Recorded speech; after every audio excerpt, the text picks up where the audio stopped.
Lockup மரணங்கள் தொடர்பாக தாவேக தலைவர் விஜய் தலைமையில் நடந்த போராட்டம் இந்திய அளவில் முக்கியத்துவம் பெற்றுள்ளது.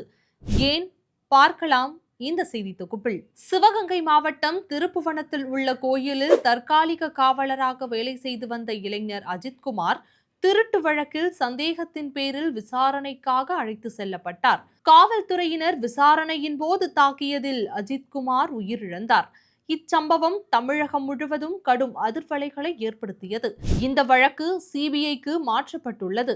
இந்நிலையில் அஜித்குமார் மரணத்தை தொடர்ந்து தமிழகத்தில் நடந்த லாக்அப் மரணங்களுக்காக நீதி கோரி சென்னையில் தாவேக தலைவர் விஜய் தலைமையில் போராட்டம் நடைபெற்றது. தொடர்ந்து போராட்டம் இடையில் பேசிய விஜய், திருப்புவனம் மடப்புரம் அஜித்குமார் சாதாரண குடும்பத்தை சேர்ந்தவர்.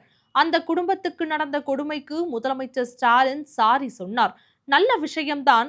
ஆனால் உங்களின் ஆட்சியில் 24 பேர் காவல் நிலையங்களில் இறந்திருக்கின்றனர். அவர்களிடமும் சாரி சொல்லுங்கள், அவர்களுக்கும் நிதியுதவி வழங்குங்கள் என கூறினார். சாத்தான்குளம் ஜெயராஜ் பென்னிக்ஸ் வழக்கை சிபிஐக்கு மாற்றிய போது விமர்சித்தீர்களே, இது தமிழகத்திற்கு அவமானம் என்று சொன்னீர்கள்.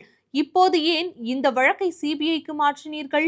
இப்போதும் சிபிஐ RSS பாஜகவின் கைப்பாவையாகத்தானே இருக்கிறது என்று விஜய் காட்டமான கேள்வி எழுப்பினார். நாங்கள் நீதிமன்றத்தின் மேற்பார்வையில் சிறப்பு புலனாய்வு குழுவின் விசாரணை கேட்டதால் பயந்து போய் சிபிஐக்கு மாற்றியிருக்கிறீர்கள். ஏன் ஒன்றிய அரசின் பின்னால் ஒளிந்து கொள்கிறீர்கள் என்றார் விஜய். இன்னும் உங்கள் ஆட்சியில் எத்தனை அடாவடிகள் என்ற விஜய், அண்ணா பல்கலை மாணவி வழக்கு முதல் அஜித்குமார் வழக்கு வரை எல்லாவற்றிற்கும் நீதிமன்றம் தலையிட்டு கேள்வி கேட்கிறது. நீதிமன்றம் தான் கேள்வி கேட்க வேண்டும் என்றால் நீங்கள் எதுக்கு சார்? உங்கள் ஆட்சி எதுக்கு சார்? முதல்வர் பதவி எதுக்குங்க சார் என்று சரமாரியாக கேள்வி எழுப்பினார். அதிகபட்சம் உங்க கிட்ட இருந்து வர பதில் சாரிமா, நடக்க கூடாது, நடந்துருச்சுமா என்பதுதானே. இந்த வெற்று விளம்பர மாடல் திமுக சர்க்கார் இப்போது சாரி மாடல் திமுக சர்க்காரா மாறிடுச்சு என்று காட்டமாக கூறினார் விஜய். இந்த இன்னெபிலிட்டி அரசாங்கம் ஆட்சியை விட்டு செல்வதற்கு முன்பு நீங்கள் செய்த எல்லா தவறுகளுக்கும் பரிகாரமா சட்டம் ஒழுங்கை நீங்களே சரி செஞ்சாகணும். இல்லைனா மக்களோடு மக்களா நின்று உங்களை சரி செய்ய வைப்போம்.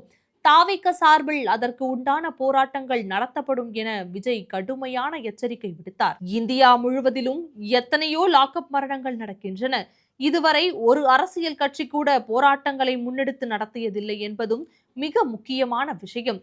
அப்படி பார்க்கையில் இந்தியாவிலேயே முதல் முறையாக அரசியல் கட்சி ஒன்று லாக்அப் மரணங்கள் தொடர்பான போராட்டத்தை முன்னெடுத்தது வரவேற்கத்தக்க ஒன்று என மூத்த பத்திரிகையாளர்கள் கருத்து தெரிவித்துள்ளனர். மறுபுறம் திமுக ஆட்சியில் 24 மரணங்கள் நடந்திருக்கிறது என்று சொல்லி 24 குடும்பத்தினரிடம் சாரி சொல்வாரா என விஜய் கேட்கிறார். ஆனால் லாக்அப் மரணங்கள் நீதிமன்ற காவலில் இருக்கும் போது நிகழும் மரணங்கள் எல்லாம் இன்று நேற்று நடப்பவையா என கேள்வி எழுந்துள்ளது.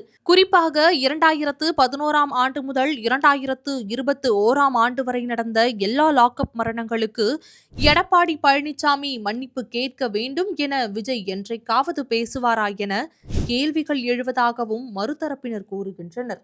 ஸ்டெர்லைட் துப்பாக்கிச் சூட்டில் மரணமடைந்தவர்களிடம் எடப்பாடி பழனிசாமி மன்னிப்பு கேட்டாரா எனவும் கவனிக்கப்பட வேண்டிய ஒன்று எனவும் தற்பொழுது பார்க்கப்படுகிறது.